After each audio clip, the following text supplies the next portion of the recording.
ស្រអែមព្រះវិហារសូមធ្វើការបង្ហាញជូននៅសកម្មភាពជាងឆ្លាក់ចម្លាក់ប្រណិតដែលជារចនាបថខ្មែរនិងជាស្នាដៃកូនខ្មែរដ៏ប្រណិត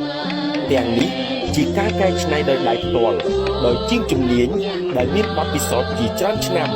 ចំពោះការឆ្លាក់គឺមានការផ្ចិតផ្ចង់និងយកចិត្តទុកដាក់ខ្ពស់ជាទីបំផុតយើងមានទទួលកំងចម្លាក់ប្រណិតគ្រប់ប្រភេទតាមតម្រូវការដោយក្តីគោរពនិងស្រឡាញ់ចម្លាក់វប្បធម៌ខ្មែរក្រុមជាងយើងខ្ញុំនឹងចេញម៉ូដថ្មី